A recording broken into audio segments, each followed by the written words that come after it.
A storm rages over a grand, imposing estate on a dark night. A maid informs Lady Els that the anticipated special student has been admitted. Pleased by the long-awaited meeting, Lady Els asks where the student is, surprising the maid by deciding to go herself. With a determined expression, Lady Els stands and commands the maid to lead her. The maid nervously explains that the student is resisting and hasn't yet been brought inside the school. Learning he's still at the main gate, Lady Els smirks, thinking that's exactly how a male lead should act. At the rain-swept gates, defiant shouts echo from beside a waiting carriage. A blond young man struggles violently, demanding to know who his captors are and who dares to touch him. He is identified as Lucian von Khaled, the young Duke of House Khaled. As two guards restrain the furious Lucian, Lady Els calmly approaches the commotion. A guard apologizes for the disturbance, while Lady Els watches impassively from beneath an umbrella. With a cold, resolute gaze, Lady Elsie prepares to give her command. Her first order echoes through the rain. Close the door. Clink a heavy padlock secures the gate behind them. And knock him out, she continues, as Lucian stares back in shocked disbelief and outrage. A guard strikes him down with a swift blow, and he cries out, "Erg!" Lucian collapses unconscious onto the wet ground as Lady Els watches. Put him in solitary confinement, she orders, declaring he won't be leaving from now on. She knows this man will now be unable to leave this place for years. In the meantime, she will prepare her own elaborate escape plan for survival. She must take drastic measures, because this male lead is one of the people fated to kill her someday. She recalls the title of the grim novel she has transmigrated into. It was a popular romance fantasy novel she had been reading. The story featured three male leads, Lucian von Khaled, Benedict Luneburg, and Dante de Savi Oppenheimer. It was a twisted reverse harem story where all three developed an obsessive fixation. Their mad love was directed entirely toward the story's heroine. Of all the characters, she was reborn as the lover of one of the male leads. She became the lover of the Marquis of Oppenheimer, a cruel and possessive man. She was reborn as the story's infamous villainess, Elsa Lefarian, ruler of the Empire's underworld. In the novel, Elsa acted as the tyrannical head of Rosencreutz's boarding school. She abused Lucian and became obsessed with the Marquis, setting death flags for herself. After being cast aside, she jealously attacked and harmed the heroine. So in the end, she was cornered by swords, her downfall inevitable. Her pleas to the Marquis went unanswered, and she was ultimately killed by all three male leads. Therefore, her new plan is to vanish the moment the real heroine appears. She resolves to disappear completely, as if she were dead. However, she fears that the story's plot might force events, leading the male leads to kill her anyway. To avoid that death ending, she must build friendly relationships with the male leads instead. With grim determination, she begins the first step of her new plan. Her first goal: gain the favor of the man she just had dragged into the school, Lucian. Click. She unlocks the door to the room where he is imprisoned. The door creaks open to reveal Lucian chained inside. "You," he says, looking up with contempt. His eyes narrow in recognition, identifying her as the woman from the gate. She enters, noting his beastly aura, while he furiously threatens her for daring to kidnap the heir of House Khaled. Bound but defiant, Lucian demands to know who ordered this. Your cousin Els lies coolly, knowing that just like in the original novel, he is completely ignorant. He explodes in disbelief, accusing her of trying to drive a wedge between them. But she calmly interrupts him. She stands before him, poised and in control of the situation. "You're in Rosencreutz's boarding school," she informs him plainly. Lucian is stunned into silence, the revelation leaving him utterly bewildered. She muses that his shocked reaction is understandable for a high-ranking noble. The narrative explains that Rosencreutz is a prison for the elite, disguised as a boarding school for troublesome heirs. It clarifies that under the guise of education, Lucian was sent here for a specific reason. After the death of his parents, Lucian's cousin became the acting head of House Khaled. The cousin also served as Lucian's guardian until he came of age, feigning care. But he betrayed Lucian by imprisoning him here, which is why in the original story, Lucian's fate was grim. Originally, Lucian was treated like a toy and endlessly tormented by the villainous Els. This lasted until he awakened his family's unique power and became the first person to ever escape the school. Elsie reaffirms her resolve, knowing she needs Lucian to change her own fate. She thinks of her current lover and the school's true owner, Marquis Dante. Knowing Dante's cruel nature, she realizes she'll never be free unless she escapes with Lucian's help. Back in the present, Elsa explains to Lucian that his secret admission means he was brought here covertly. The devastating realization begins to dawn on Lucian. He clutches his chained hands, refusing to believe his cousin would betray him. Els sympathizes. Knowing such a betrayal would be a massive shock for someone who just turned 18. Lucian finally identifies her as Lady Leferian of Rosenkreuz, and she thinks he's finally recognized her. She knows her reputation as the Marquis's lover, and the school's villainess precedes her. But she tells him there's something he doesn't know, hinting at a different truth. Kneeling before him, she asks him to understand one crucial thing. Lucian watches her intently, waiting for her to continue. She smiles and declares that in order to survive, she is on his side and will earn his trust. With her promise made, she leaves the room, closing the door behind her. Her words, "I'm on your side," echo in Lucian's mind as he sits alone. Outside, Elsa acknowledges his skepticism, but hopes he will believe her eventually. She knows that Dante's traps will still be a threat to Lucian, even after he awakens his power and escapes. She reaffirms her sincerity, determined to prove that she is truly on his side. Click-clack. Her heels echo in the empty corridor as she walks away. A voice calls out, "Lady Els," and a man, Victor, appears at the end of the hall. She stops, instantly recognizing the unwelcome voice. Turning to face him, she coolly asks Victor what is going on. A dark aura emanates from Victor's furious expression. The narrative introduces him as Victor, the school administrator. He holds the same rank as Elsa, but resents her noble status and used her fear of Dante to blackmail her in the original story. A flashback shows Victor threatening the original Els by vowing to report her to the Marquis. His voice echoes, pleading with Lady Elsie. In the present, Victor confronts her angrily, demanding to know why she met the young duke without his permission. He furiously questions her actions. Elsa's eye narrows as she thinks to herself, "Seriously?" She condescendingly reminds Victor that overseeing students is part of her job as a manager. Victor stammers that it's not about permission, and Elsa presses him to explain what it is about. He claims she can't make these decisions alone, but she sarcastically asks if she should beg him for his cooperation. Seeing him flustered, she internally scoffs, thinking he's made a big mistake if he expected her to be a pushover. She recalls the nasty rumors he spread about her being extravagant and incompetent. She thinks to herself that she's grown tired of hearing those remarks. Boldly, she states she is simply trying to earn her keep, and asks if he has a problem with that. Victor is left completely stunned and speechless by her direct confrontation. Els reveals she knows he started the rumors, asking if he's surprised. He frantically argues the current situation is different. The narrative defines high-risk students as those whose identities must be kept secret at all costs. The school's nature is revealed, a place of upheaval where time seems to shatter. It houses students who could cause great disruption, keeping them under strict guard. These students are classified and monitored at the notorious human rights-breaking academy. A man named Victor doesn't want to lose the responsibility of controlling these carefully supervised students. A red-haired woman bursts into laughter, startling Victor, who looks on in confusion. She thinks to herself how long Victor has been trapped inside the school. The woman Elze composes herself with a confident smirk. She challenges Victor, asking if he's upset with her for doing her job as manager. She dares him to complain to their superior, asking if he expects praise or punishment. Stunned by her audacity, Victor can only stare back in utter disbelief. Els recalls the original Villainess flaunting her relationship with Dante, darling. But she is not the real Els and, focused on her escape, has no interest in titles. The next chapter of the story is set to begin. In a sunlit room, Lucian sits bound, a silent captive as a new day begins. Els enters cheerfully with a first aid kit, asking the young duke if he slept well. Lucian glares up at her, his expression cold and defiant. Elze is surprised by his calm demeanor, having expected him to demand answers.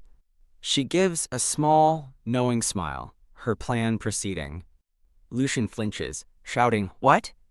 as she gets closer to him. She offers to treat his injuries from yesterday, noting his incredulous stare. He remains silent, watching her with deep suspicion. Amused by his resistance, she thinks that this is exactly the challenge she expected. Her eyes drift down, noting that he'll need to change out of his torn clothes. She sees the dark bruises on his chest through his ripped shirt. Her eyes widen slightly. His wounds are worse than she'd anticipated. As she reaches for his collar to inspect the damage, he recoils in alarm. She grabs his shirt to get a better look, telling him to stay still while he questions her actions. He shoves her back forcefully, screaming for her to get off him.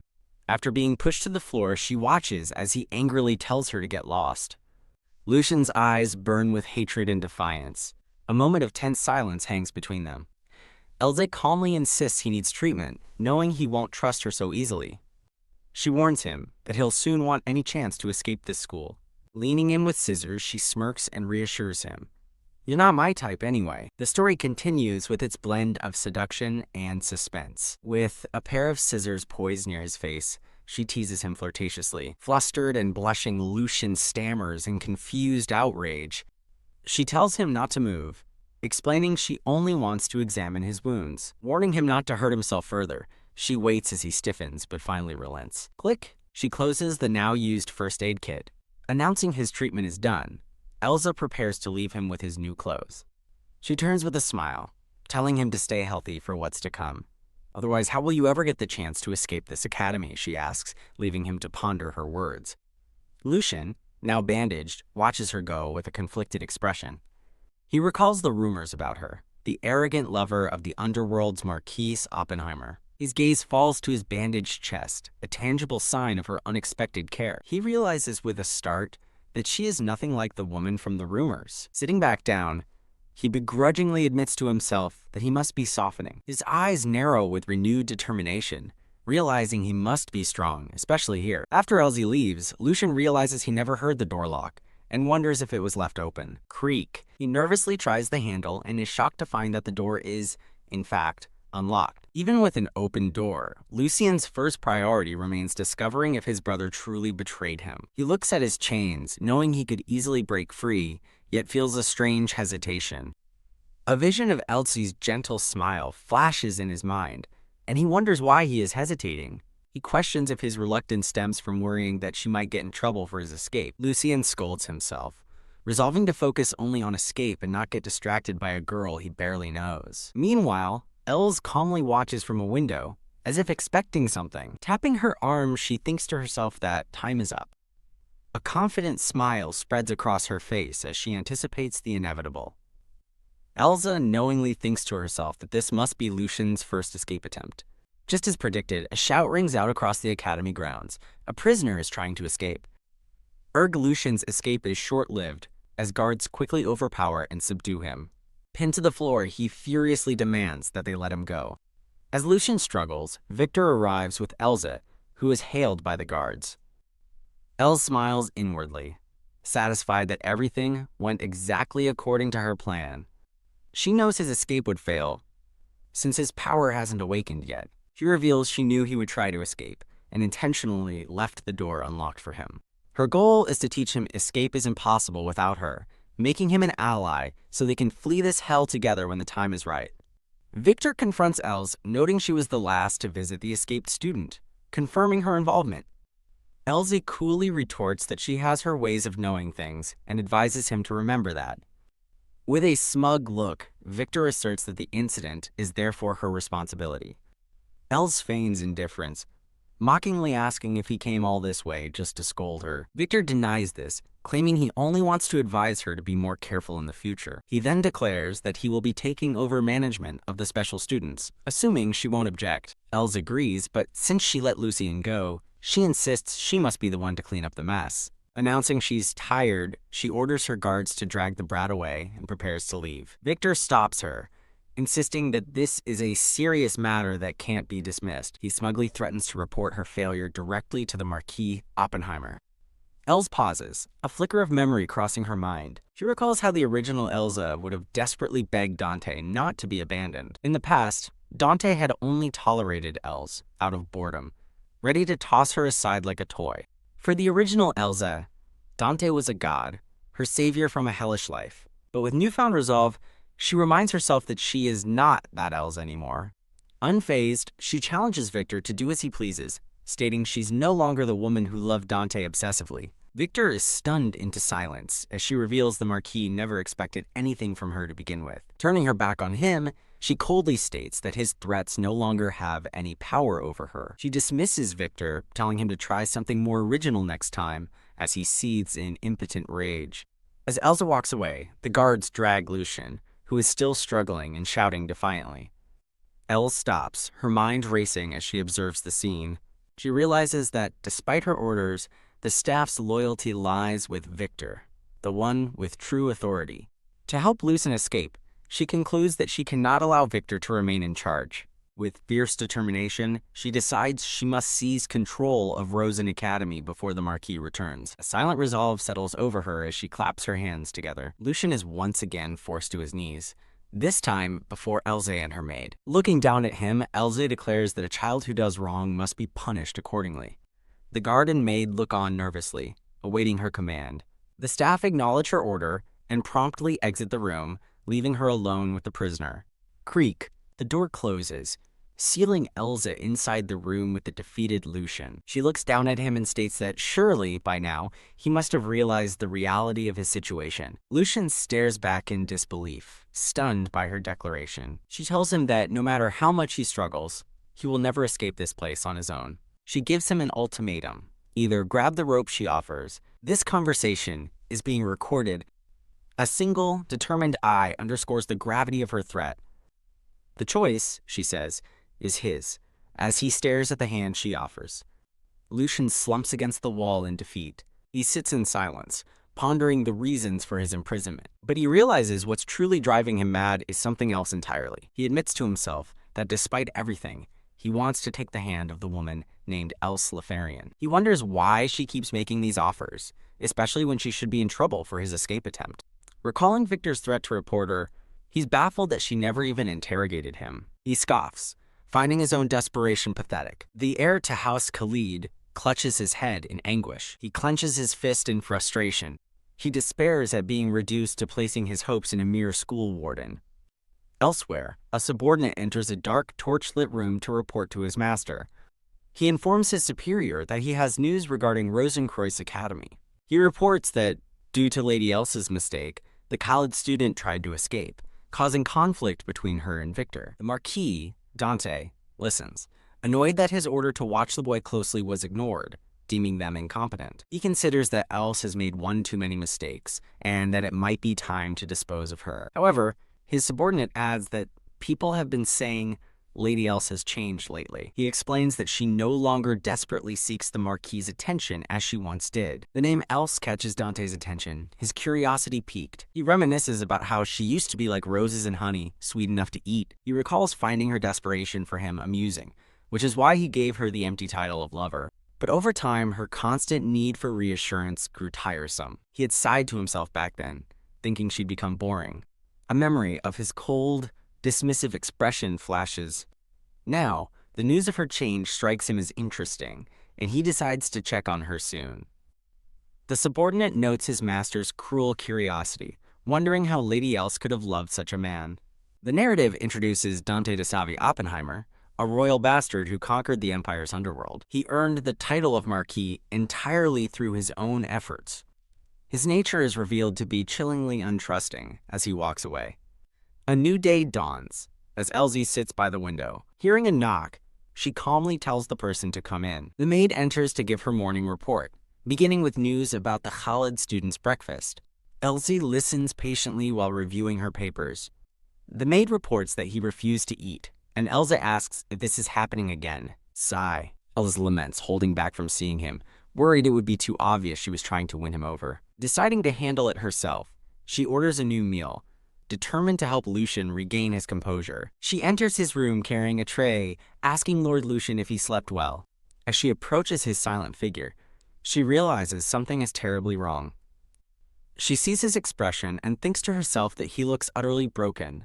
He seems like a bird with clipped wings, unable to ever fly again. She sympathizes, realizing his despair is understandable after his failed escape. Setting the tray down, she tells him she has brought his meal. Elsa approaches Lucian, noting that she heard he hasn't eaten in a week and doesn't look well. She gently pleads with him to eat something. Lucian coldly rejects her, telling her to take the food away as she watches in dismay. She begs him to at least try the soup, worried he will collapse. Crash! He furiously knocks the tray out of her hands, shouting that he doesn't need it. As he yells for her to leave, Elsie understands his turmoil, and that he naturally sees her as the enemy. Lucian continues to glare at her with pure hatred. Elsa thinks that, while his anger is justified, he shouldn't be hurting himself like this. She knows that no matter how twisted or broken he becomes now, he is destined to awaken an incredible power, reclaim his noble house, and rise again. She recalls a vision of his future, where all his wounds are healed by the story's heroine. In stark contrast, she envisions her own grim fate as the Villainess. She is fated to be consumed by his brilliance and die a miserable death. Els asks if he's planning to starve himself to death, to which he defiantly asks why she cares. He cynically asks if she is just acting as his manager, but then pauses as a thought occurs to him. A sly smile forms on his lips as he realizes her motive. He smugly points out that if he dies, she'll be blamed for it as the manager. He correctly guesses she is simply afraid of being cast aside by Marquise Oppenheimer. Elsie is visibly stunned by his accurate and cutting remark. His words hit their mark, leaving her momentarily speechless. He presses his advantage, claiming her fear is the only reason she clings so desperately to her role. He declares she is terrified of being discarded by the Marquis she supposedly loves so dearly. Els struggles to remain calm, knowing she can't let their fragile relationship, her only lifeline, fall apart. She concedes that he's right, and that she must keep him alive at any cost. Clenching her dress, she declares that her reason for helping him isn't for the Marquis' affection. She insists she is not the crazed woman obsessed with the Marquis, nor the Academy's Villainess. With surprising sincerity, she states she wants to help him simply as Elsie Leferian, shocking Lucian. She turns away, quietly wondering to herself if that desire is truly selfish. Overcome with emotion, she covers her teary eyes, bewildered by this strange feeling. She reminds herself that her character Else was written as a disposable piece for plot drama. She internally scolds herself, realizing she can't afford to show weakness in front of Lucian. With renewed resolve, she knows she must leave his room immediately. She abruptly turns and rushes out of the room. Lucian is left alone, watching her go as he ponders her outburst. Elsa flees down the hallway, covering her mouth in distress. She chastises herself, thinking she shouldn't have said all that. Overwhelmed with regret, she worries she has revealed too much. She tries to convince herself that Lucian wouldn't care about her circumstances anyway. Back in his room, Lucian's cold exterior begins to crack, deeply affected by her unexpected vulnerability.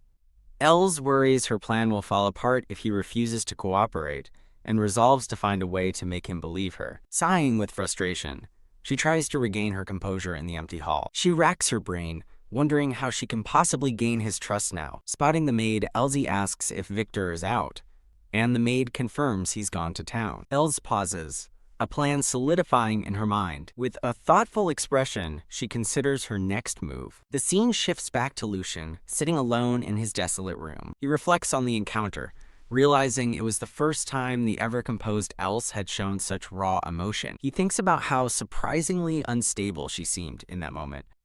He scoffs at his own concern, wondering who he is to worry about anyone when he's the one trapped. Lucian stares out the window, despairing over the impossibility of escape. He wonders if it's true that his own cousin was the one who betrayed him. Bound to the bed, he feels utterly lost, no longer knowing what to believe. As a voice tells him to wake up for dinner, he dazedly wonders if he's hallucinating the red-haired woman. She calls out, "Young Duke," startling him from his daze. She urges him to eat, but he ignores her, remaining silent and face down on the bed. Changing tactics, she asks if he would rather look at something else she brought. His interest is finally piqued, and he warily asks what she means. His eyes widen in complete shock at what he sees.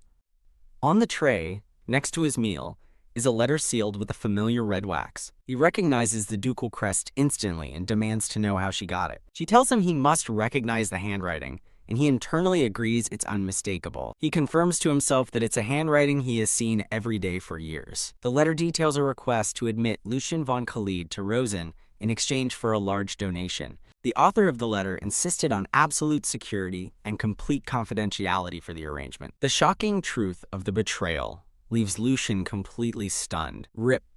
In a sudden burst of rage, he tears the letter to shreds. As the torn pieces fall, he acknowledges that the handwriting is undeniably his cousin's.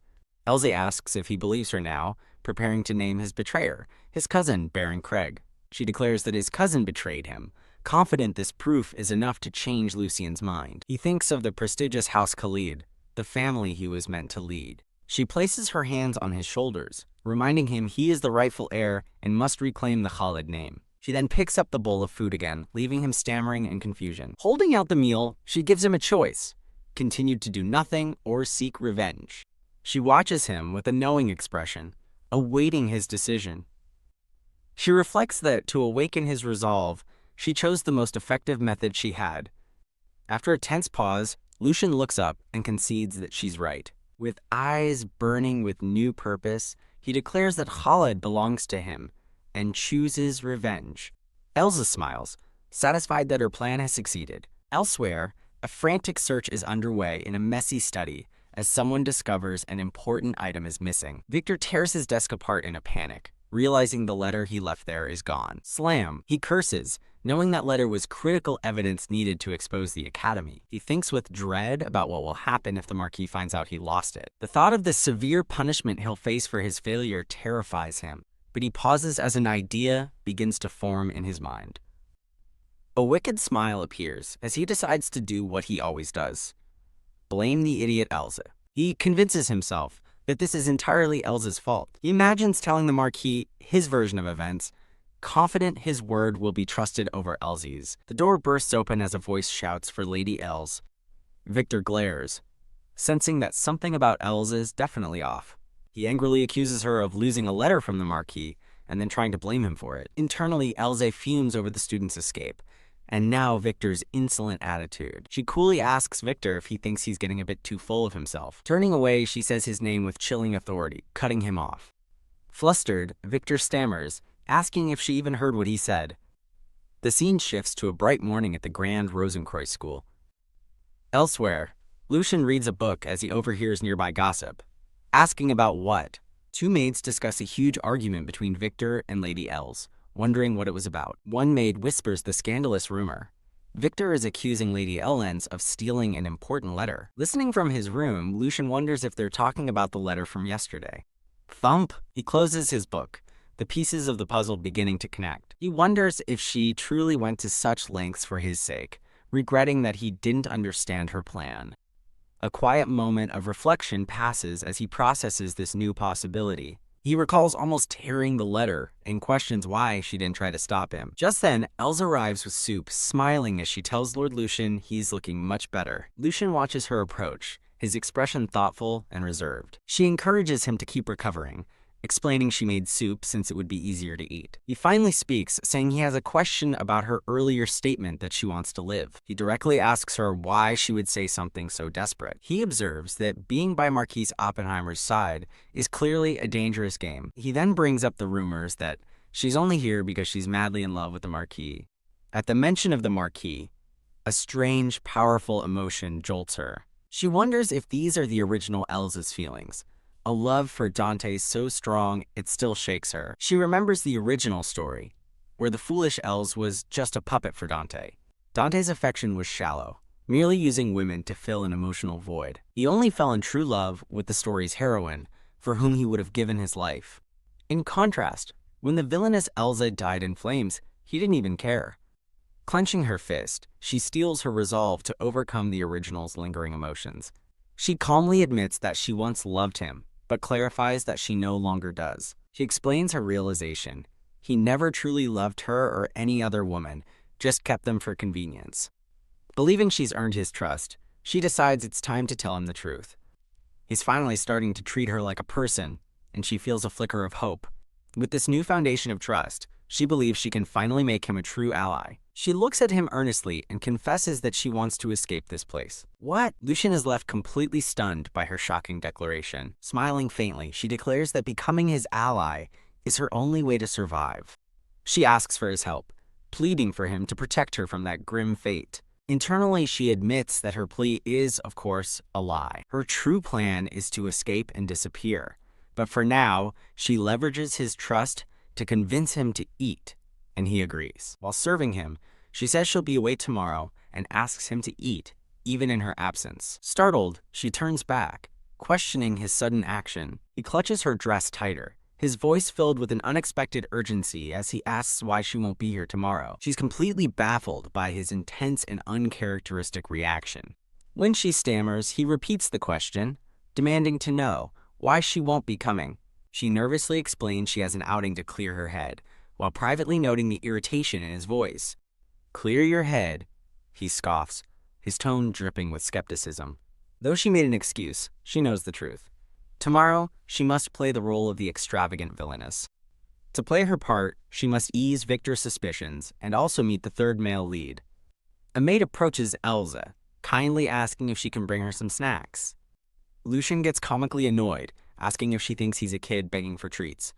She wonders why he's sulking, guessing it's because she's going out while he's trapped here. She looks at his turned back, realizing he must feel incredibly stifled in solitary confinement. Acknowledging he must feel stifled, she promises to return as soon as she can. He dismissively tells her to do as she likes and begins to eat the soup. She smirks, ironically questioning who she is to be pitying anyone. The scene shifts to a man's discarded robe beside a steaming bath. Elsewhere, Lord Dante relaxes in his bath as a voice arrives with a report. Victor stands before the bath, reporting that Lady Els stole the letter he was guarding. Dante's red eyes narrow in irritation at the news. Sploosh. He rises from the water, his expression turning cold. An ominous aura surrounds him as he nonchalantly asks, "So?" Victor explains that he confronted Lady Els directly, causing a commotion at the academy. Dante calmly puts on his robe, his face a mask of indifference. His thoughts darken as he processes the fact that Victor confronted Elsa. With a menacing smirk, he asks if Victor interrogated her. After Victor confirms, Dante turns away, seething with quiet rage at his audacity. He furiously pours himself a drink, the amber liquid swirling. He smirks, musing over the fact that Victor dared to interrogate his lover. Victor stands frozen in fear as Dante's back radiates silent fury. The narrative overlay explains that the Marquis despises those who don't know their place. His anger isn't concern for Elsa, but rage that Victor challenged his authority. The letter was entrusted to Victor not for his reliability, but to lure out a spy. The letter is shown as bait in a bloody, chained bear trap, revealing Dante's true intentions. Clang! He slams his glass down, thinking he was trying to catch the rat leaking information. He concludes that Victor overstepped his bounds and orders that no one touch the administrator. His eyes flash with malice as he vows to tear Victor apart himself when it's all over. A trembling Victor bows, obediently accepting the Marquis's command. In his office, Victor asks a reporting maid if Elsa went out. The maid confirms she went to a tailor after tossing out all her old clothes. A flashback shows Elsie complaining about having nothing to wear in front of a full wardrobe. Victor smirks, noting her recent summoning of jewelers and now tailors. He cynically concludes that a shallow woman doesn't change easily, as the maid hands him a letter from the Marquis. Victor pays the maid handsomely, telling her to continue reporting on Elsa's activities. The maid scurries away happily as Victor watches, a silent, knowing look on his face.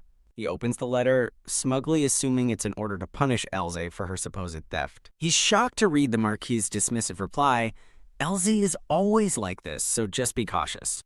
He furiously crumples the letter, enraged that the Marquis let her off the hook again. His face contorts with rage, realizing he'll never access the Academy's secret ledgers if Elsa isn't removed. He taps his chin, pondering what his next move should be. An idea strikes him. No matter how favored Elsa is, she's not untouchable. He eyes a bottle on his desk, plotting to use a special student injury incident to ensure she doesn't escape unscathed. Meanwhile, a beautifully dressed Elsa gazes out from her carriage window. The carriage makes its way through a quiet, sunlit town street. She steps out into the light, ready to begin the next phase of her plan. A sign welcomes her to the Famille house. The Famille butler greets her with a tray of pastries. She calmly orders a cherry pie. He apologizes, explaining cherry pie is no longer on the menu, and Elsa's knowing smile widens. Unfazed, Elsa calmly continues the coded exchange, asking if the pie could be served with whipped cream. This particular conversation, though seemingly trivial, carries a hidden meaning. The butler understands the secret code, discontinued cherry pie and whipped cream, and quietly asks her to follow him. Leading her into a private study, the man apologizes for the mess. He gets straight to the point, asking why she has come to this special place. Elsie deflects, suggesting that trust must be the foundation of any meaningful conversation. Pressing her advantage, she asks if he agrees, causing him to hesitate. She confidently reveals she knows his true identity, Count Runeberg. He accepts her knowledge, as she internally recalls that this is the home of the Empire's top merchant and the third male lead. A new, elegant man appears, asking how she discovered who he is. In a flash of light, he is revealed as Benedict Runeberg, head of a powerful trading company. A flashback explains that Benedict founded the Schmeichel Company, dominating the Empire's distribution market. Through his unmatched business acumen, he single-handedly raised his fallen family back to noble status. He also secretly operates the Famier House as an information network using his company's resources. Back in the present, Elsa's eyes are drawn to the magic stone set in the ring he wears. She recalls that magical artifacts are rare relics that only the male leads of this world can activate. Seeing the proof, she is certain that this man is indeed Benedict. With Lucian partially on her side, Elsa steels her resolve to win over Benedict next.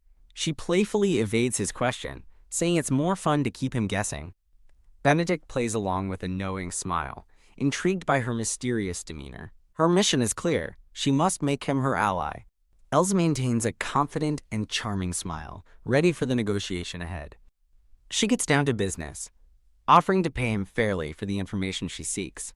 Benedict coolly rejects her offer, telling her she has wasted her trip, but Elsa's smirk reveals she expected this. Realizing a direct approach won't work, she decides to leverage her knowledge of the original story. She pivots, proposing a little wager that immediately piques his interest.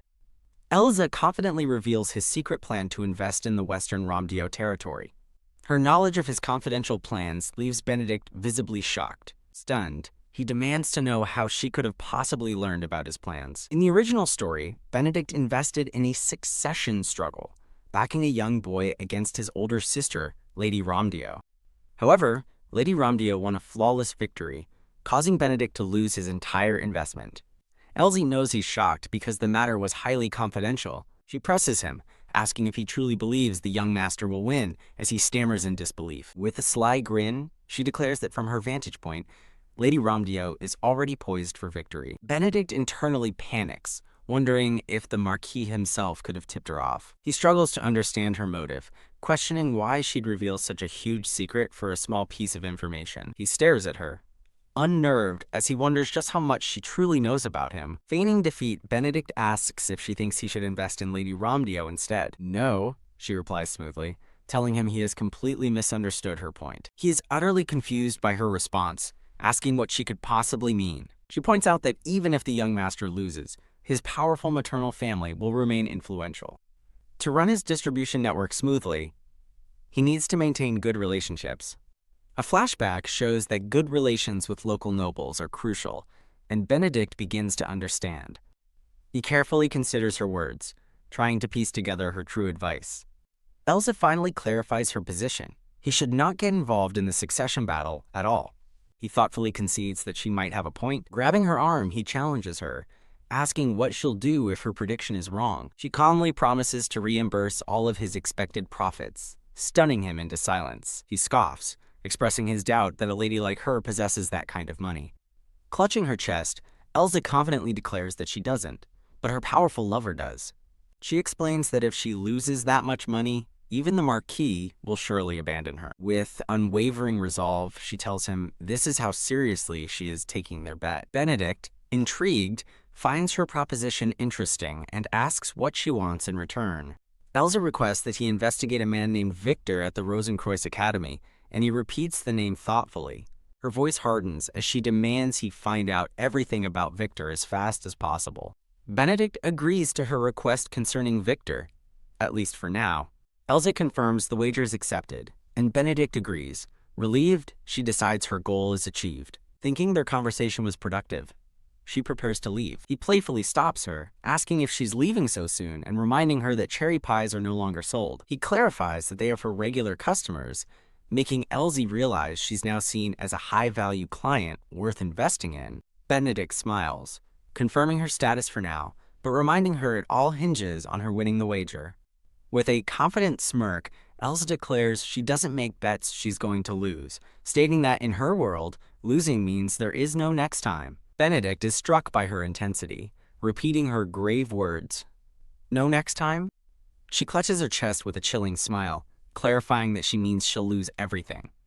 As she departs, he watches her, surrounded by a swirl of ethereal rose petals. Walking away, she hopes the pie and the information she requested arrives soon. He calls out to her as Lady Lefarian, watching intently as she disappears down the street. A flashback reveals that after her mother, the Viscountess Lefarian, passed away, Else was nearly driven out by her father's concubine and almost sold to an old count.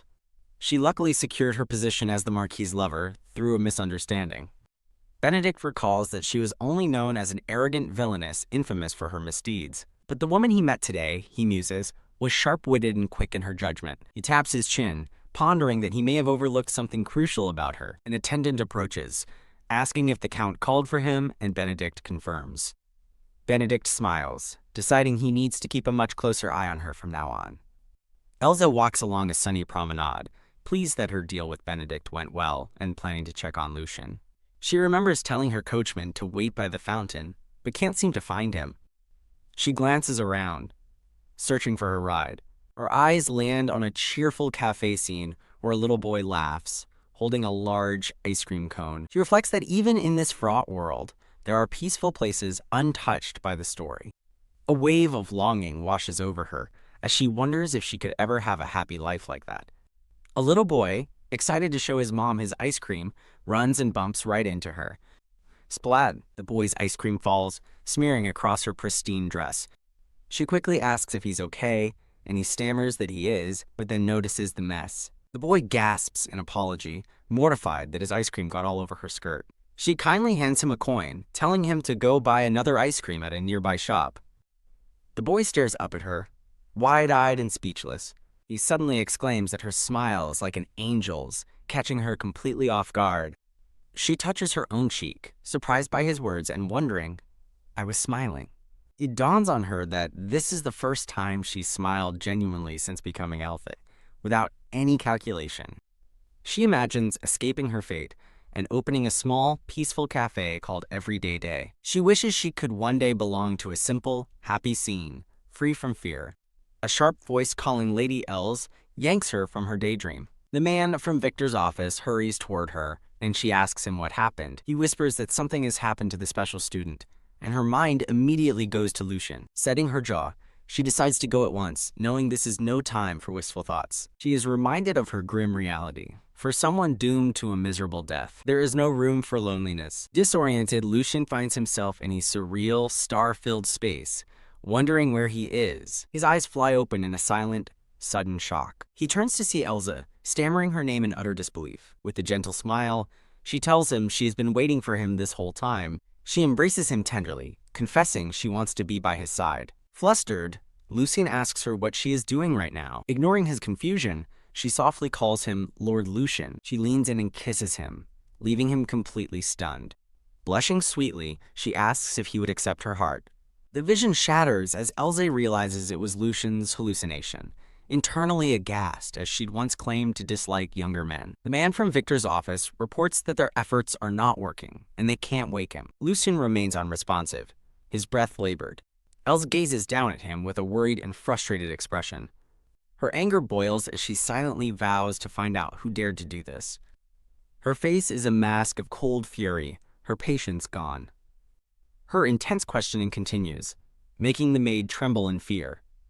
A dark, thorny aura surrounds Els as she stands resolute.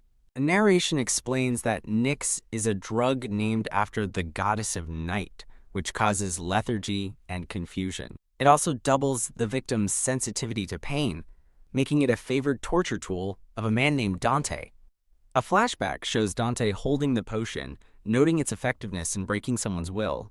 But in higher doses, the drug can lead to hallucinations, permanent damage, or death. The explanation concludes that death is certain if the antidote is not administered quickly. The man cries out that Lucian is resisting too much to treat, and Elsa realizes he could have died. Holding the antidote, she icily orders the man to step aside. With firm hands, she prepares the vial of medicine. She quickly leans over the thrashing Lucian to give him the antidote. She clutches the vial, determined to save him. Turning to the anxious staff, she sternly demands they tell her who is responsible. Her sharp gaze sweeps across the room as she repeats her question. Who did this? The servants stand in terrified silence as she cradles Lucian's head. She declares that if no one talks, they will all be charged with assaulting nobility. As a servant begins to tremble, she coldly promises they will all lose their heads. The terrified servant cracks, confessing that he saw Lord Victor enter the room to personally manage Lucian's meals. Els grimly realizes she was far too complacent about Victor. She recalls that in the original story, only she harmed Lucian, so she wrongly assumed he was otherwise safe. She wonders if her kindness triggered this attack, but now sees the situation clearly. With Victor's smug face looming in her mind, her resolve hardens. She makes a chilling decision. It's time to eliminate Victor. The scene transitions to a peaceful, sunlit morning. Lucian awakens with a pounding headache, trying to remember what happened yesterday. A memory surfaces of armed men bursting into his room as he cried out in confusion. He recalls being grabbed and silenced by an unknown assailant. He remembers being helpless, unable to fight off so many attackers. The last face he saw before blacking out was Victor's sneering smile. He recalls being held down as Victor forced a strange substance down his throat. His mind flashes to the vivid hallucination of him and Elsa in a tender embrace. Blushing profusely, he wonders why the drug would make him hallucinate about her. As he grapples with his confusion, a soft knock sounds at his chamber door.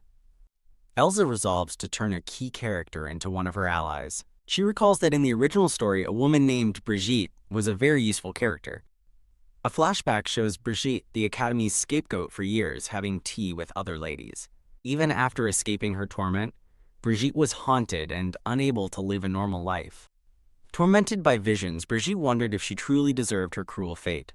At her lowest point, the original story's heroine approached the distraught Brigitte. A gentle voice calls out to Brigitte as a hand rests on her shoulder. The heroine comforted Brigitte, telling her it wasn't her fault, and in return, Brigitte helped the heroine escape from the male leads. In the original story, the Villainess also seemingly saved Brigitte, who vowed to repay the favor. Els reaches out, determined to claim that favor for herself. She decides that if she can receive Brigitte's repayment, she will gladly put an end to this game. Arriving at a tea party, Elsie's unexpected presence startles the other ladies, who worry they've done something to provoke her. Els notes that although she came for tea, she feels distinctly unwelcome. Her eyes land on Brigitte, believing she at least would be happy to see her. With a confident smile, Elsa directly asks Brigitte if she wouldn't welcome her. Els joins the tea party and offers to fill Brigitte's cup, catching the other woman off guard.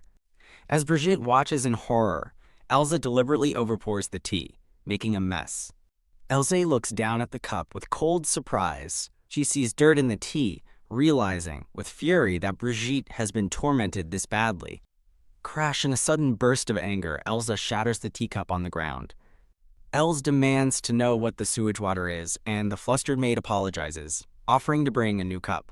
Her eyes narrowing, Elsa studies the maid with suspicion. She recalls seeing this same maid frequently entering Victor's room.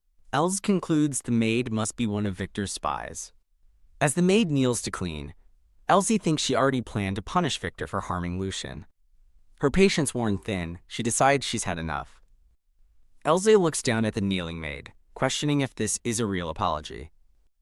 When the maid asks what she means, Elsie tells her to apologize properly. Another lady at the table smugly suggests the maid should be kissing Lady Martin's shoes. Els directs the maid to begin her apology with Lady Martin.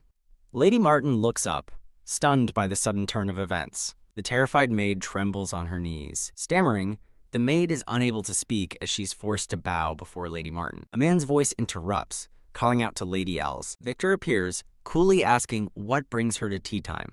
Elsa internally scoffs, wondering if he came just to watch her scold his spy. She smirks, thinking his question implies something else entirely, given what he did to Lucian. A dark aura surrounds her as she twists his words, asking if he's saying she shouldn't be there. Els challenges Victor directly, who can only stare back as she denies his unsaid accusation. Victor smiles, but Els finds his presence utterly annoying. She recalls his plot. He tried to poison the special student with Nyx and frame her, but she ruined it. She deduces he is now trying to figure out her motive for attending a tea party for the first time. Elsa glares at him, seeing the smugness on his face. She internally mocks him for being so obviously angry that his plan to kill Lucian and frame her failed. Smiling brightly, she tells him she simply came out for a change of pace. She thinks to herself that this outing has been a disaster instead of a relaxing break. She calmly picks up her own teacup. Splash Victor recoils in shock as Elsie throws her hot tea directly in his face. Holding the empty cup, Elsa smiles sweetly and says she, too, was given a disgusting mess. Elsa reveals she knows the trembling maid is Victor's informant. She coldly asks if the maid truly thought she could get away with leaking information. Thud, the terrified maid collapses, desperately begging for her life. The maid hysterically offers to return Victor's money, quit her job, or even lick Elsa's shoes if she'll just keep this a secret from the Marquis. Elsa coolly states that she doesn't need any of those things. A dark aura surrounds her as she adds. However, Elsa menacingly offers the maid a single chance to live.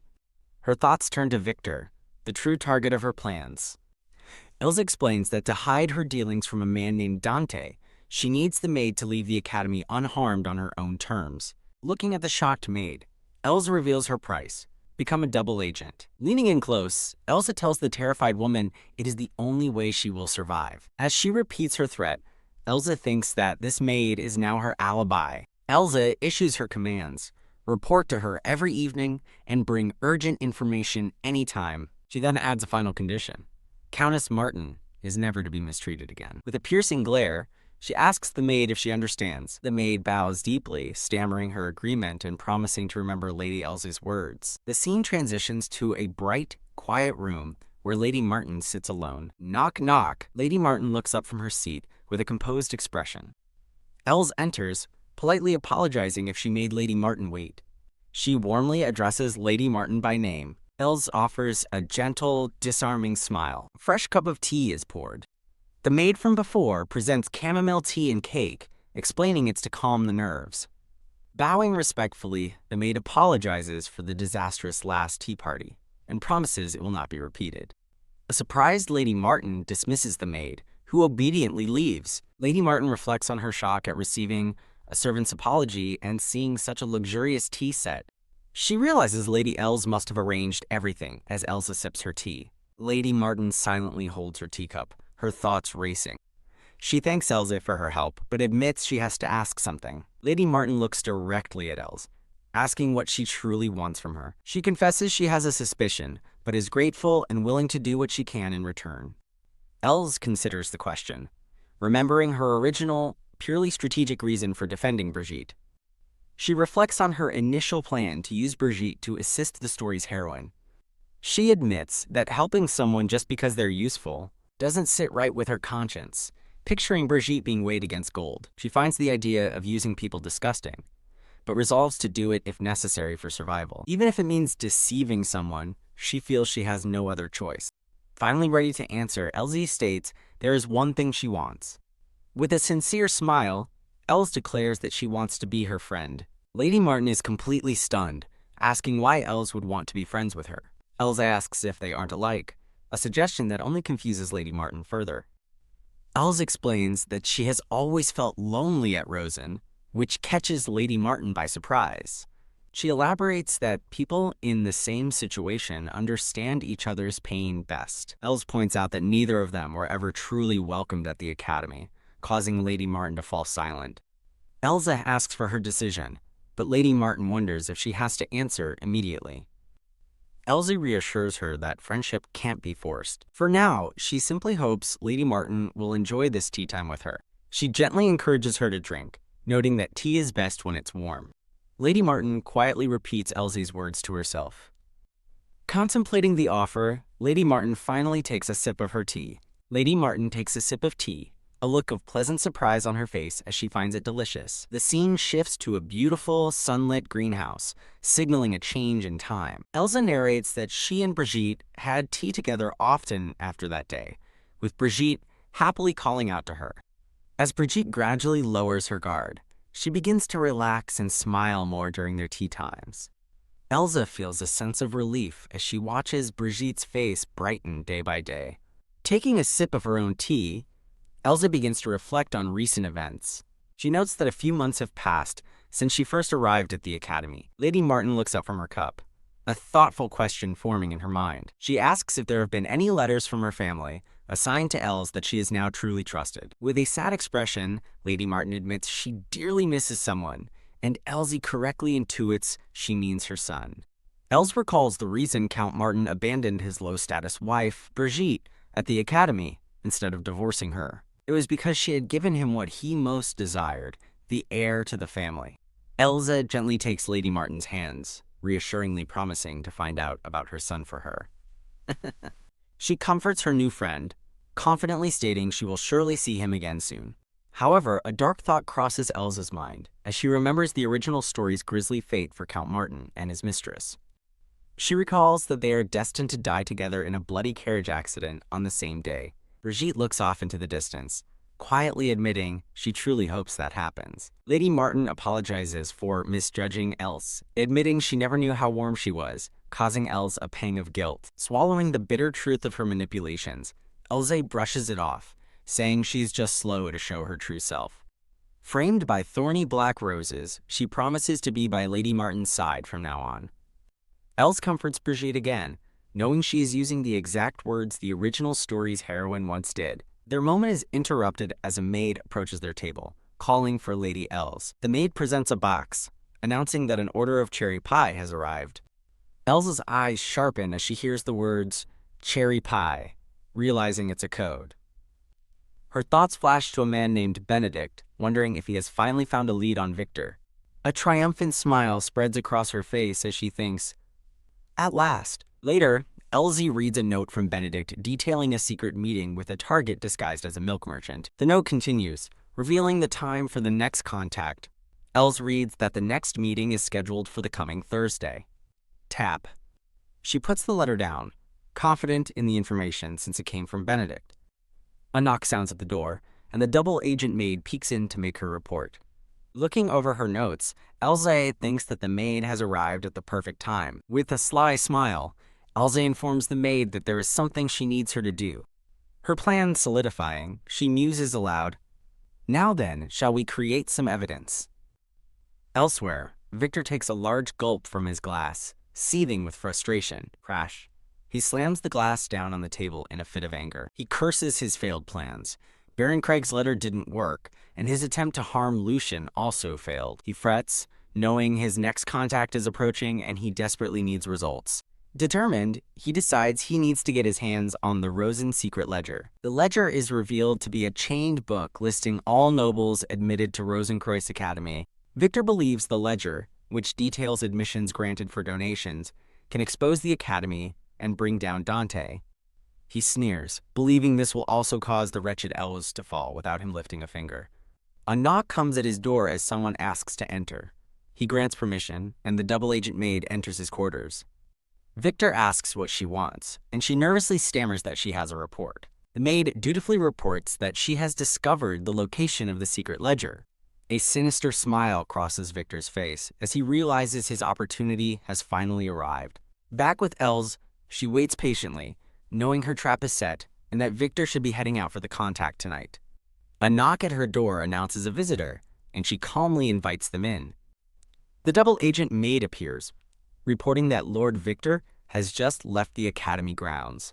With a confident smile, Elsa declares that everything is ready and it's time to go catch the rat. As Victor prepares to leave, he decides it's time to head out for his secret meeting. Clip-clop. A horse makes its way through a quiet, moonlit town street. A hooded Victor arrives on horseback, where a man greets him by name. The man, Benedict, demands to know if Victor has brought anything worthwhile this time. With a smug smile, Victor confirms he has and presents a book, promising its solid evidence. He gloats internally that with Rosen's secret ledger, he can finally bring down both the Academy and the Marquis. As Victor thinks about dealing with Elsa, a new voice interjects, asking if he meant her. Victor recoils in shock as a red-haired woman calls his name, her voice chillingly familiar. Footsteps echo as a dark figure emerges from the shadows. A knight in black armor draws his sword, stopping both Victor and his contact in their tracks. Terrified, Victor demands to know how she found him. Elsa reveals herself from under the hood and calmly orders her knight to take him away. Chains rattle under the moonlight as a voice screams, "No!" A narrator notes that despite some resistance, the capture was successful as the scene shifts back to the academy. Back at her desk, Elsa reflects on her victory, musing that Victor never expected her to appear. She savors the memory of Victor's utterly shocked and defeated face. Finding his expression priceless, she decides it is time to report her success to Dante. She pauses, her expression turning serious as she prepares to write her report. A montage shows the elegant stationery she prepares, using hand-scented rose petals and pressed flowers. This stationery was used exclusively by the original Elsa for Dante, a testament to her deep affection. The current Elsa is unsettled by the original's intense emotions, even finding the gesture queasy. She considers the unrequited love the original Elsa desperately longed for. She briefly imagines the pain the original must have felt when the story's heroine stole Dante away.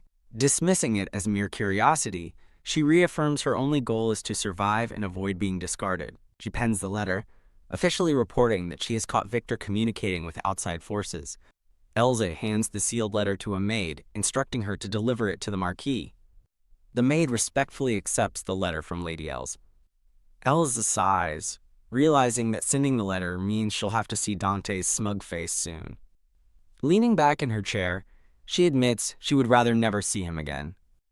Her thoughts repeat, dreading the impending reunion with the Marquis. She clarifies her feelings to herself, wishing she could go her whole life without seeing him. With the deed done, she can only wonder how Dante will respond. Later that night, an aide announces to the Marquis that a letter has arrived from Lady Elsa. Dante, the Marquis, reads the letter with a pensive expression.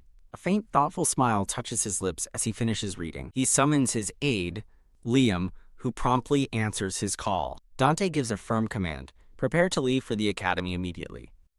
Without hesitation, Dante adjusts his formal attire, ready for the journey. A grand carriage speeds along a forested road, its horses galloping. Inside, Dante impatiently complains that the carriage is moving too slowly. His aide Liam explains they're already at top speed and chides him for leaving work unfinished. Liam feels uneasy, noting that leaving for Rosen so suddenly is unlike him.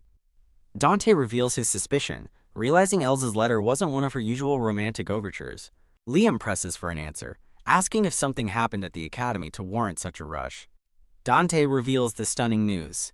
Elsa's captured Victor, leaving Liam speechless.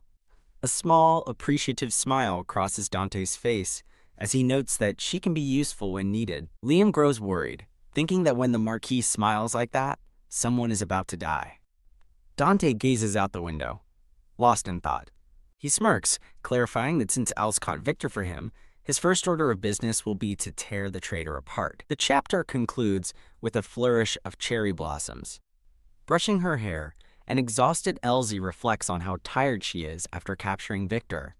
Despite her fatigue, she puts on her heels, determined to check on Lucian. Looking at her extensive shoe collection, she feels her fancy footwear is like shackles tightening around her. An oppressive vision of herself bound in chains haunts her, a voice telling her she can't escape the Villainess's fate. The feeling is suffocating as she walks down the hall. In his room, Lucian turns as he hears someone approach. He sees Lady Lefarian, Elsa, who has brought him a meal.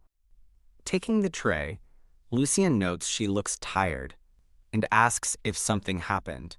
Flustered by his perceptiveness, Elsa admits she was busy locking Victor away last night.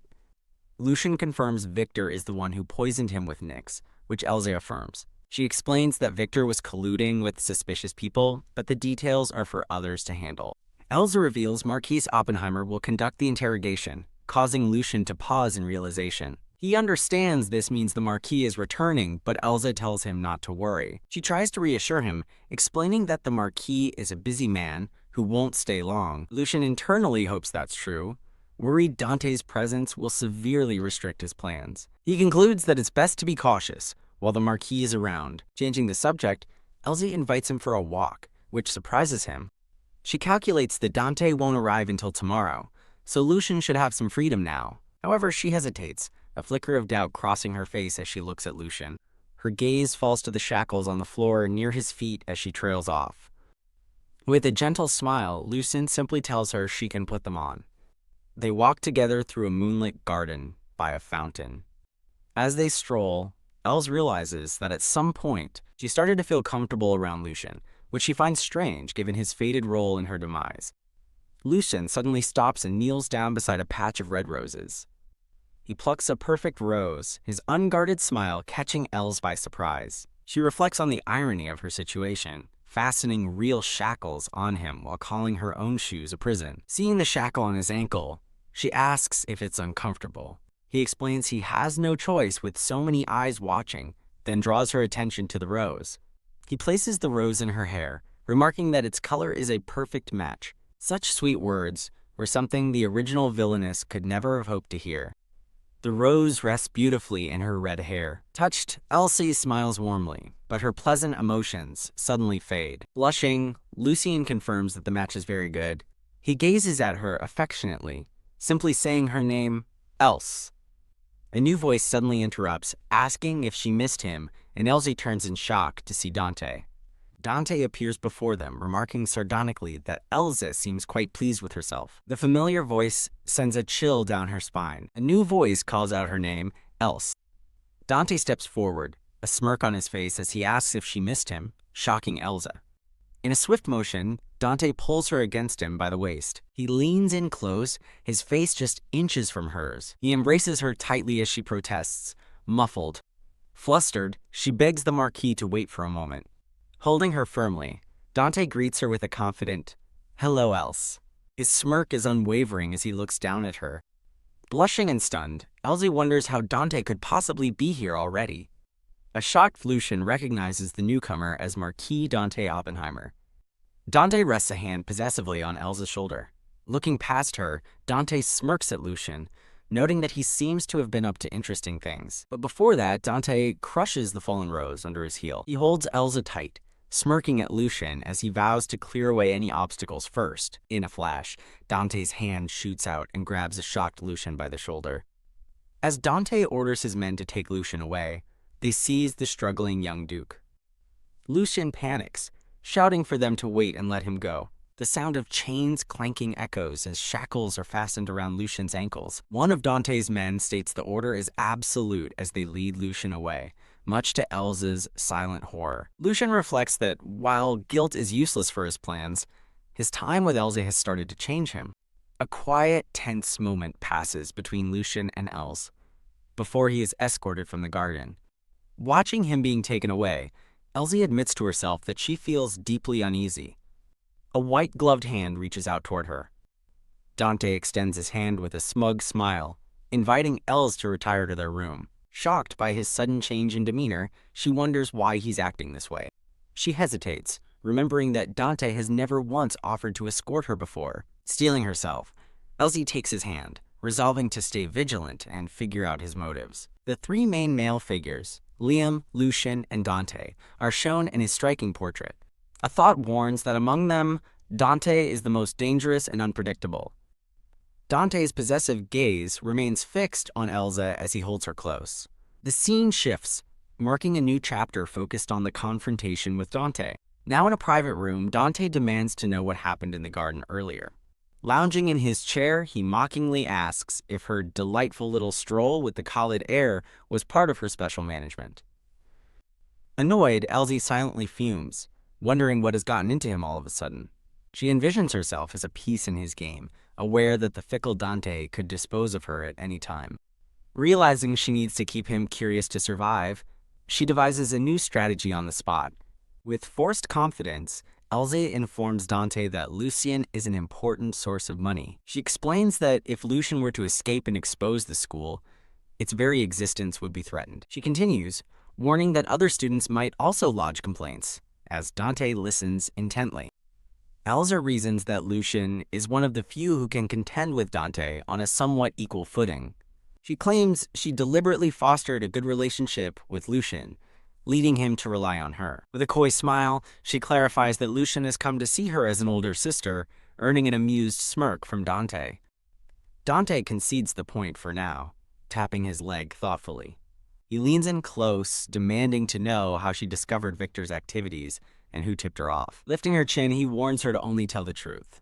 Elsa knows that lying is pointless and decides she has no choice but to be honest. Smiling brightly, she touches his hand and simply says she watched him, surprising Dante. She explains that Victor was insolent towards her, the Marquis's lover, so she decided to find a weakness. Dante laughs, pleased with her explanation as it all clicks into place.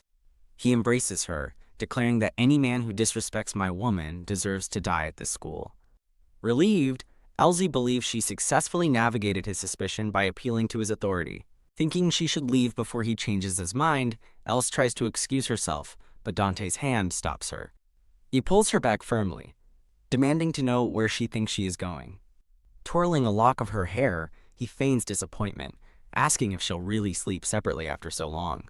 Her heart pounds from the original Elsa's feelings, and she tries to push him away. Suddenly, Dante flinches, clutching his chest in a moment of unexpected shock. Elsa realizes with horror that Victor, the man who was perfectly fine just moments ago, has been killed. She trembles as she understands Dante has already dealt with Victor, confirming he's a madman who kills without a second thought. A wave of dread washes over her, feeling as if she's standing on the edge of an abyss. She desperately tells herself to get a grip and escape this terrifying situation immediately. With great effort, Els composes her expression, hiding her fear. Turning back with a practiced smile, she strokes Dante's cheek and asks what she must do to earn his forgiveness. Caressing his face, Elsie seductively asks Dante what she must do to earn his forgiveness. Internally, she panics, recalling that her performances usually bored him, and desperately hopes he rejects her now. She feigns concern, claiming she was only worried about him being tired so late at night. Her fingers gently trace his jawline as he silently listens to her explanation. To her surprise, Dante embraces her, remarking that she truly has a way with sweet words. Elsa's heart pounds in alarm as she realizes her plan to be pushed away is completely backfiring. Dante's intense red eyes narrow as he identifies the only problem with her act. Though he smiles, Dante's inner thoughts reveal he knows her entire performance is a lie. Elsie reels, wondering if he sensed something was wrong, but tries to believe her act was perfect. Playing innocent, she grips his suit and asks why she would ever lie to him. She insists she has no reason to deceive him, but Dante's expression remains unconvinced. After she says, "Of course not," Dante's thoughts reveal that her calling him my lord is what has been bothering him. His thoughts drift to how she used to be the only one who would call him Dante. Dante. He internally demands that she say his name the way she used to. Dante remembers how the original Elsa used to cling to him while calling his name affectionately. He finds it strange that she now addresses him formally, like a stranger. Dante concludes that something is deeply wrong as she acts suspiciously while insisting she isn't lying. His grip on her tightens with sudden force. Dante confronts her, pointing out that the old elves would have eagerly suggested they share a bed. He leans in, menacingly asking if she's forgotten her own lover. Thorny vines seem to manifest around them as he asks if his Elsie was always so forgetful. Stammering, Els desperately wonders how she can possibly shake his growing suspicion. Switching tactics, she smiles coyly and tells him of course she hasn't forgotten. She caresses his cheek again, calling him her savior and declaring he means the world to her. Her hand rests on his neck, a delicate but calculated touch. Cuddling against his chest, she begs him not to doubt her heart. Dante considers her words for a tense moment before deciding on his next move. Whoosh! He suddenly sweeps her off her feet and into his arms. Startled and flustered, Elsie cries out his title as he carries her. He strides across the room while she frantically asks what he's doing. With a soft thud, Dante drops her onto the bed. He pins her down with one hand, his voice low as he calls her name. Leaning over her, he coolly states that she seems to have underestimated him. He whispers that she will have to pay the price for it, ignoring her panicked plea to wait. His gaze is predatory as he looms over her, trapping her. Her heart pounds uncontrollably as an intense blush spreads across her face. She realizes this is the first time Dante has ever tried to touch her, and her body, bound by the original Elsa's desires, won't obey her. A memory reveals the original Elsa's desperate, unrequited love for Dante. The present Elsa recognizes the immediate danger of the situation. Gripping the sheets, she feels a deep fear that she will lose herself to the original Villainess's feelings. She gasps, trying to force out the word stop as he leans closer. Dante pauses, letting out an amused sigh. He pulls back slightly, an incredulous look on his face as he asks if she's telling him to stop. His expression turns cold as he demands to know why, asking if this isn't what she always wanted. He presses closer, demanding that she answer him immediately. Elsa's mind goes blank with panic, wondering how everything went so wrong.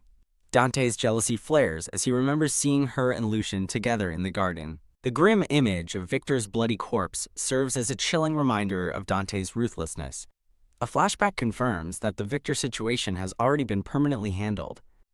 Els analyzes Dante's possessive nature, realizing it's not about Lucian himself. Her thoughts turn to a sharp memory as she tries to understand his true motives. She recalls that, as far as she knows, Dante has always been this way, even looking down on his own mother. She concludes that Dante never cared about Lucian until she, the female lead, entered the picture. A sudden, shocking realization dawns on her. She wonders if his possessiveness stems from a belief that Lucian challenged his authority over her, his lover. It must have bothered him deeply that she was alone with another man. The memory of Dante's dark glower in the garden confirms her theory. She realizes his earlier questions were to gauge how much another man had played with his property. Resolved, Elsie turns away, preparing her next move. She muses that he feels nothing for her, but still demands absolute control. She refuses to live as his plaything, terrified of being discarded when he tires of her. She envisions breaking free from her metaphorical chains. Her one true goal is reaffirmed. She must survive. She visualizes herself escaping the dark, grasping hands of her fate. Stealing her resolve, she declares she will never be toyed with by Dante. She knows that to escape the villainess's fate, she must avoid emotional entanglement with the male leads. Getting his attention, Elsa formally addresses him as Marquess. She challenges him, stating he isn't some beast who acts purely on instinct, leaving him speechless. She continues, reminding him of something he once said about forcing one's feelings on others. She throws his own words back at him, that such an act is no different from being a beast. With a confident smile, she asks him if she isn't right. The scene shifts to a flashback, 20 years ago at the Imperial Palace. A woman's heartbroken sobs fill a room, a broken pearl necklace lying on the floor. Dante narrates that his mother, the illegitimate daughter of a maid, was sobbing behind a closed door. A young Dante peeks into the room, recalling how his mother's beauty was the talk of the court. But her fame became a curse, her beauty turning to poison and leading to her downfall. Young Dante felt like a stain on her life, forever standing outside her closed-off world. Inside, his mother sobs brokenly on the floor. She turns her head away, muttering not his name, but about her own mother. Young Dante cautiously peeks through the doorway. His mother sits up, finally noticing him with a gasp. She softly calls his name, her expression unreadable.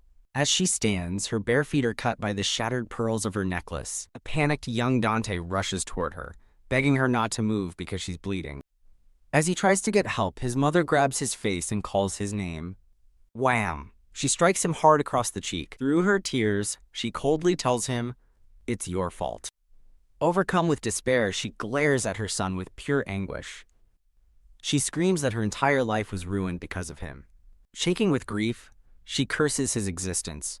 Her terrible wish echoes, that he had just died in the womb. Dante recalls watching his mother fall apart time and time again. His hatred grew for the father he never knew. In that moment, he swore he would never become a man like that. Returning to the present, Dante reflects that this is why he abhors forcing himself on others and is so sensitive to rejection. Elsie's words, calling him more than an instinct-driven beast, resonate deeply within him. He's stunned as he recalls her argument that forcing one's feelings is the act of a beast. Stunned by his own actions, Dante pulls back, wondering why he just did that. Elsa looks up, realizing he's just as she predicted, and quietly agrees with her own assessment. Deciding he's gone too far, Dante gets off the bed, resolving to stop for the day. Elsie watches with a faint, relieved smile. As Dante silently observes her, he stands and turns away, announcing he's going to rinse off, leaving her on the bed. As he leaves, Elsa trembles with lingering fear and anxiety. She collapses back onto the bed with an exhausted sigh, overwhelmed by the stressful encounter. Relieved that her gamble worked, she nevertheless knows his suspicions aren't gone, and she must remain cautious. The sound of a shower running echoes from the bathroom. She plans to escape before Dante returns, but the crash of adrenaline makes her incredibly drowsy. Before she can move, exhaustion overtakes her, and she falls into a deep sleep. Click! The sound of the bathroom door opening breaks the silence. Dante steps out in a robe, walking back into the bedroom. His sharp gaze lands on the bed. He notices immediately that Elsa has already fallen asleep. He walks over to the bed and looks down at her sleeping form. Silently, he sits on the edge of the mattress, continuing to watch her. As he observes her peaceful face, he can't shake the feeling that something is very strange. He reflects that he always considered her nothing more than a special toy. But her recent strange behavior and the incident with Victor have changed things. He finds it odd that she now keeps her distance instead of clinging to him. A memory flashes of her looking happy while holding a rose given by another man. The image of her genuine, joyous smile fills his mind. He wonders why he never realized before that she could show such an expression for someone else. He contrasts it with the memory of the obedient Els, always looking at him. He remembers the Els who professed her desire for him, and now, the Elsa who actively pushes him away. His hand moves toward her as he decides that no matter who she is, he won't let her slip away. Leaning over her, he vows to remind her who her true master is. The scene shifts to another room, where Lucian sits alone on his bed. He clenches his fists, feeling powerless as he thinks of Elsa's freedom being in Dante's hands. He glares, finding the entire situation infuriatingly annoying. The story pauses to direct readers to the official website for more chapters. A flashback begins, with a young Elsa marveling at a beautiful pair of shoes. Her eyes sparkle with pure, innocent delight. She asks her mother if she can really have the beautiful shoes, and her mother happily confirms it. Her mother's voice calls her our princess, telling her the shoes were bought just for her. Elsa's mother smiles warmly, though her father stands ominously behind them. The young Els thanks her mother profusely, overjoyed with the gift. Her mother promises to give her anything she desires. Her father sternly adds that as the sole heir, everything in the house belongs to Elsa. The beautiful shoes are presented, but a dark feeling hangs over the moment. Her father's kind facade drops as he coldly urges her to try them on. Her father, discussing business, reveals the shoes cost 80 gold coins, an insignificant sum to him. He explains to Els that once she is married, she'll have access to this kind of wealth whenever she wants. Gripping her arm tightly, he condescendingly asks if that isn't a wonderful prospect for her. In the present, Elsa recalls how after her mother's death, she was forced into countless arranged meetings. She remembers her father wasting no time, bringing his mistress and son into the family right after her mother passed. A dark memory reveals his attempt to sell her off in a political marriage. She remembers the sheer terror of being used as a pawn. In the past, a weary Elsie stands by a fence, admitting to herself, "I'm so tired." Elsa reflects that being sold to these people would be the end of her life as she knew it. Just as she falters, Dante, his face splattered with blood, grabs her arm and pulls her back. Her eyes snap open as a thought occurs to her. Dante observes that lately she seems lost in thought whenever he's around. Flustered, Elsie chides herself for spacing out again and wonders how to explain herself.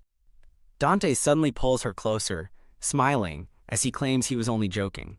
Holding her wrist gently, he says he was a little hurt by her distant tone and how she addresses him. He brings her hand to his face, claiming his actions were just a bit of mischievousness. Letting her go, he gets up and suggests they eat since they're having a rare breakfast together.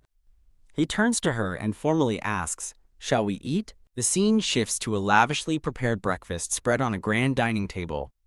Now fully dressed, Dante sits at the table, adjusting the cravat at his neck. At the table, Els finds his calm act even more frightening and wonders what to say, her thoughts turning to Lucian's fate. She worries about Lucian, hoping Liam is taking care of him but still anxious about his heavily guarded situation. As she picks at her food, Dante's voice cuts through her thoughts. He asks if she is sick, noting that she hasn't touched her meal at all. Els forces a polite smile, claiming she simply doesn't have an appetite. Across the long table, Dante eyes her skeptically and questions her excuse. A fork holding a piece of meat is offered to her. Els leans forward, preparing to accept the food. Dante holds the fork out, offering to feed her from across the table. Stunned by his bizarre behavior, Elsie wonders what he's doing now, as he asks what's wrong. He smiles, urging her to hurry up and take the bite. Sighing internally, Elsie wonders what new whim this is. Deciding to play along, she gratefully accepts the food he offers. A floral background marks a brief pause in the scene. Dante watches her in silence, his expression unreadable. Elsie addresses the Marquis, cautiously asking if Liam took a meal to young Master Khaled himself. His expression hardens as he asks why she cares about that. She explains that since she was in charge of Lucian, she's concerned after the recent incident. Wham! Dante stabs his fork into his plate, calling her name and stating that her distant speech hurts him. His red eyes glowing, he reminds her that he just mentioned this a moment ago. Elsie flinches, terrified by his increasingly capricious and scary behavior. Dante smirks, sarcastically noting her sense of responsibility for bringing up Lucian in front of him again. Realizing he might be jealous, Elsie sees an opportunity to de-escalate the situation. She puts on a brilliant smile, explaining that it's because she wants to be a woman worthy of the Marquis. She adds that if a special student were harmed, it could cause trouble for him. Dante seems to accept her explanation, and she breathes an inward sigh of relief. Changing the subject, he asks if she remembers the Dilins Club, and she confirms she does. The club is revealed to be hosted by Dante's maternal uncle, the Second Prince. It was an exclusive social gathering for the Empire's elite and most prestigious families. Els reflects that his membership proves how wary the imperial family is of Dante's power. Dante smirks, admitting he finds it refreshing to see his uncle's sour face, prompting Elsa to think his personality is truly twisted. She muses that Dante's hostile attitude toward his uncle is understandable, given their history. A flashback explains that long ago, Dante's mother, a princess, was assaulted at a party hosted by the Dilins Club. In the past, the Second Prince coldly scolds his sister, Dante's mother, for sullying the imperial family's name with her vulgar conduct. She desperately pleads her innocence, but her brother dismisses her, telling her to stop causing a scene and reflect on her actions. A close-up shows his cold, uncaring eye as he looks down on her. He sneers at her, judging her as someone with lowly blood. He turns his back and walks away as she falls to the floor, weakly calling for her brother. Desperate, she pounds on the locked door, begging him to believe she did nothing wrong. She slides to the floor in defeat. As the narration explains, society chose to cover up the incident to protect its upper echelons. Back in the present, Dante tells Elsa she'll also enjoy the sight of his uncle's suffering. Dante holds her to her own words, stating that if she wants to be worthy of him, she must fulfill her duties as his partner. Elsa realizes with a jolt that he intends to take her to the Dilins Club. In a shattered reflection, she reasons that Dante would never truly consider her his partner. Concluding he's merely testing her recent change in behavior, she prepares a polite excuse to decline his invitation. Across the grand dining table, Elsie points out that she has not yet had her debutante. She explains that bringing an unpresented lady to such an elite gathering would tarnish his reputation in the eyes of society. Els internally reflects on the irony of using her lack of a debutante, a flaw caused by her family, as a weapon. As he rises from his chair, Dante challenges her excuse, asking if arranging her debutante party would solve the problem. He gently lifts her chin, continuing his question. Cornering her, he asks if she will no longer refuse him once her debutante is arranged. Deciding to bide her time, Elsie resolves to play along for now, certain she will eventually win her freedom. Putting on a sweet act, she claims he's misunderstood and that she wasn't trying to refuse him. She gives him a bright, innocent smile to sell her performance. Feigning concern, she says she's just worried about being a bother and suggests waiting until next year. Dante dismisses her excuse, stating a debutante party can be held whenever necessary, leaving Elsa stunned. Slamming his hand on the table, he tells her to prepare for a busy month, announcing the club event is on June 25th. The sudden deadline dawns on Elsa, and she stares in disbelief. A celebratory announcement confirms her fate. She must have her debutante party within a month. Dante smirks victoriously, having thoroughly trapped her. The scene shifts to a grand staircase, signaling the beginning of preparations for the grand event. As Els walks with Liam, he informs her that a renowned chef has been hired, and the prestigious Odney Food Ingredients Trading Company will supply the provisions. Elsa asks for clarification, wondering if Odney is a branch of the Schmeichel Trading Company. Liam confirms, praising Schmeichel's reliability, and Elsa quietly takes in the information. She finds it strange, knowing that the company owned by a man named Benedict typically only works on a store-by-store basis. A brief vision shows the smiling, purple-eyed Benedict surrounded by immense wealth. As she walks, Elsie recalls hearing that Benedict's business has been flourishing lately. A flashback reveals that on Benedict's advice, the Schmeichel Company avoided a disastrous dispute over the Romdeo territory. Meanwhile, their rivals gambled on the dispute and went bankrupt. Gold coins and playing cards tumble, symbolizing the financial ruin of the other companies. As his competitors fell, Benedict seized the opportunity, absorbing their assets and consolidating his power. Elsie understands that this shrewd move solidified the Schmeichel Company's dominance in the business world. Back in the present, Liam announces there's a gift for Lady Els, much to her surprise. He presents a bottle of rare 25-year vintage Solomon wine, a perfect toast for her debutante party. Liam explains the gift is from Benedict, to thank her for securing a deal and to congratulate her, though Elsa knows his true aim was to win Dante's favor. Els questions why she is receiving the gift, suggesting it should go to the Duke instead. Liam explains that she was the reason the deal was made, and she reluctantly accepts, writing it off as simple customer management. As she asks if there's more, Liam remembers one last detail about the banquet hall. Sensing trouble, Elsa stops and asks what he means. Liam explains that, unlike a typical hotel rental, the chosen venue is far more significant. A dark vision shows Elsa and Dante dancing before a thorny clock, hinting at the high stakes. The narration clarifies that using such a venue implies Dante's entire family is formally backing her debutante. Shocked, Elsa admits she's grateful, but feels his considerations are becoming overwhelming. She voices her concern to Liam, stating there's no need to give high society more reasons to gossip. Liam looks troubled, admitting he raised the same concerns with the Duke.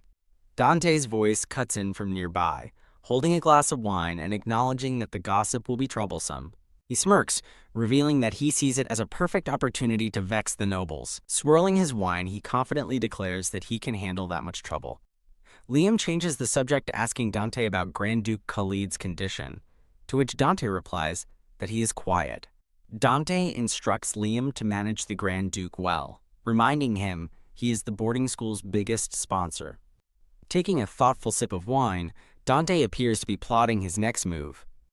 Dante's inner thoughts reveal he also sees this as a chance to show that young brat who Elsa belongs to. Liam starts to say something to Els but trails off, dismissing it as nothing when she turns to him. Now in a striking red and black gown, Els listens as Liam tells her not to worry, as the Duke himself gave the instructions. She gives Liam discretion to handle the remaining matters, while he informs her that a Madame Tilda is waiting in the drawing room.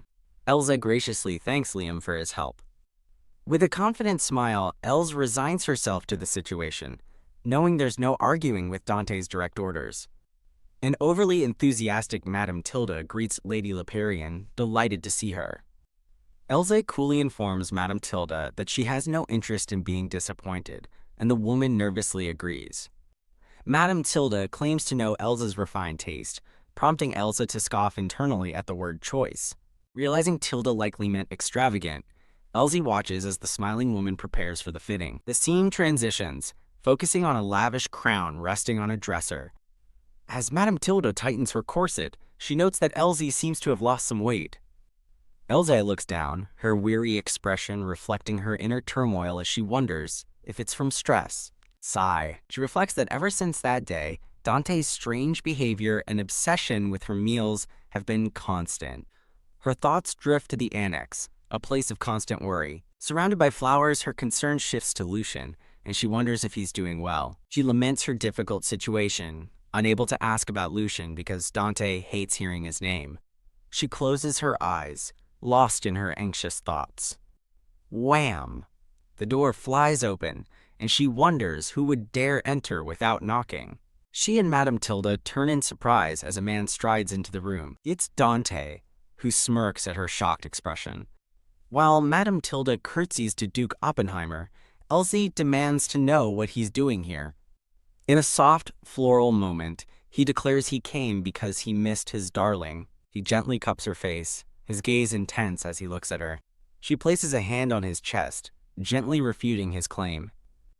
She explains her recent absence is due to being busy with debutante preparations. With a bright smile, she tries to make her excuse seem sincere. Dante steps behind her, murmuring that he wouldn't want to disturb a busy person. She feels the old emotions from the novel surge, a conflicting mix of fear and love for Dante. Clenching her fists, she firmly reminds herself that these feelings are not her own. She puts on a brilliant smile, thanking the Duke for his concern. Dante waves a hand, telling them to continue with the fitting. He says he just came to watch, prompting an exasperated thought from Els about how she's supposed to ignore him. Madame Tilda presents a red dress for her consideration, which Elsie admits isn't bad. While Dante lounges on a sofa, Elsie gives feedback on the dress, requesting an adjustment to the pearl neckline. Dante shifts restlessly on the sofa, his eyes never leaving her. Noticing his gaze, Elsa asks if he's bored, but he simply questions if he looks bored. Confused, she wonders why he's even there if he has no interest in dresses. He explains that since a debutante dress is so important, he is trying to take an interest. A brief flash shows a grim-faced Liam as Elsie inwardly curses him for his useless nonsense. Feigning modesty, Elsa says she's afraid she won't be much help in his endeavor. He gently takes a lock of her red hair in his hand. Elsa decides to think more on the dress, and Madame Tilda takes her leave. A servant announces that Lady Lefarian has arrived to see the Marquis. Now in the red gown, Elsa sits beside Dante as they greet a jeweler, thinking he's laying on the flattery thick for the jewelry selection. The beaming jeweler explains her influence has earned them great profit and presents a stunning star sapphire ring. A dazzling collection is unveiled, featuring a 20-carat gem and a full matching set. Els appraises the collection, acknowledging that every piece is top grade. Dante considers the display, concluding the jewelers are clearly hoping for a massive sale. Dante suggests buying all the jewelry, delighting the jeweler, who praises his wise decision. As the jeweler boasts about the quality of the gems, Elsie is stunned by Dante's extravagance. Internally, Elsa happily accepts, already plotting to use the jewels to fund her eventual escape. Playing her part, she beams and thanks the Marquis for his generous gift.